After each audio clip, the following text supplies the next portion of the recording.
It's no secret Ferrari have had a disastrous opening to the 2025 season, but they're looking to rectify it this weekend at the Japanese Grand Prix.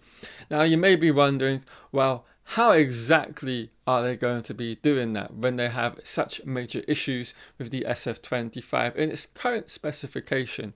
Well, it is all to do with the data gathered throughout the Chinese Grand Prix weekend, especially thankfully for them because of it being a sprint race weekend. Now, you may be wondering, how does that help them? Well, let me explain exactly why that is.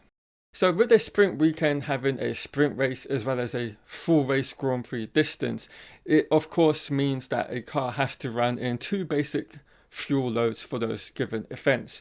The sprint race, you're in a 35 kilogram rate of fuel, while on Sunday in the main race, the car ran in 100 kilograms in the car.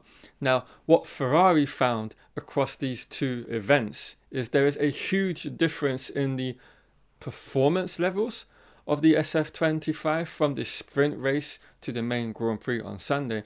But not only that, but also in terms of the numbers that the car is delivering and showcasing once you've gotten the data and telemetry out of it, essentially with the same setup in terms of stiffness and just the overall settings of your rear suspension. The numbers, the load points, and the platform in terms of an aero platform differs dramatically. And they believe they have been able to identify some of the weaknesses on heavy fuel, on race Grand Prix distance fuel, which is bringing issues already for 2025 across Australia and China. And they believe if they input that data into their simulation tools back at Maranello, they will be able to find a much greater setup to have for Japan. And it should bring them a lot closer to the optimum performance that is currently within the SF25, which they haven't extracted up until this point. At least you would say, other than the sprint race in China with Lewis Hamilton. But before we go any further in with this video, I just want to give a big thanks to you all who have subscribed and watched my videos and like and leave comments. I love reading them and I love interacting with you. So if you want to be a part of that, just hit the subscribe button down below as I go on a journey towards 20k subs this season. Right, let's get back on with this video. Now, what is the major issue Ferrari have on fuel Grand Prix distance fuel? Let me explain that to you. So essentially, it's twofold. What they're seeing is when it's in 100 kilograms of fuel, the setup that they're given is putting the SF25 out of its optimum working window with its current specification. And that is not the case for a sprint race, as we were quite clearly able to see with Lewis Hamilton going down the road and opening up a near 7 to 9 second gap in it. And essentially what they're finding is a issue of the rear suspension. That is what's been spoken about and rumored to be the issue with this car currently across all of the real respectable news outlets. And what it is the fuel load when it's at 100 kilograms is making the suspension have, in a sense, a big issue in terms of being able to withstand the big amounts of weight and the load going through the car as a result of that 100 kilograms. And it's basically, to the best of my ability in explaining it to you, putting it out of its optimum working window.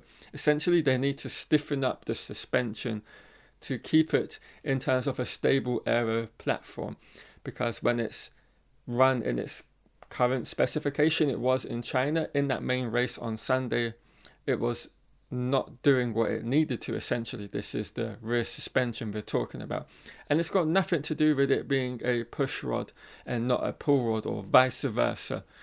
It is all to do with just stiffness. Now, of course, there are things you can do to help alleviate that, and I'm sure that is part of what they found in the simulations that they've been running in this couple of weeks, I believe, since we were in China. They would have seen the huge difference in performance over the sprint and the main race in China, and they can see where the problem was within the SF25's current package. And as such, they probably have found a new working window or a new setup that they can use and bring to Suzuka to make sure that they're keeping the SF25 when in a full Grand Prix distance amount of fuel within a much more optimum working window for the car. And as such, they will be expecting to have a much more competitive weekend as a result of that. Now, of course, this is all hypothetical here that we're talking about. We haven't seen the car even do one single lap around the Suzuka circuit yet. We don't know how it's going to perform, number one. We don't have a clue how it's going to perform on high fuel load, let alone Ferrari knowing that. So it's a case of them having done work in the sim and hoping it works in the real world. And of course, let's not forget Ferrari have a state-of-the-art simulation tool at their disposal, and only, if I'm not mistaken, McLaren have equal machinery in that particular avenue. And so this could give them a great advantage when it comes to hitting the ground running at every Grand Prix weekend. As a result, you hardly see McLaren have to make drastic setup changes from one day to the next to get their cars in the working window. It's more a driver preference thing than the overall car setup being not in the right working place. So it's going to be a very interesting Japanese Grand Prix weekend, because unfortunately for Ferrari, it seems there's a 50% chance of us having a wet race as well. So that could put a complete damper on them actually understanding and testing out this new setup that they will have for the event if it does in fact rain. But what would be a good thing is if it was a split, if it was half wet, half dry, and the race started off in dry for like 30 or 40% of it. From there they can actually see and get the data that they need to kind of tick off or to cross out what they thought they've achieved in this fortnight of work back at Maranello. Anyway guys, I'm going to wrap this video up here. Hope you've all enjoyed it. If you have, do leave a like on this video, subscribe if you're new, and turn on notifications for all future content here on F1 Unraveled. Alright guys, catch you all later.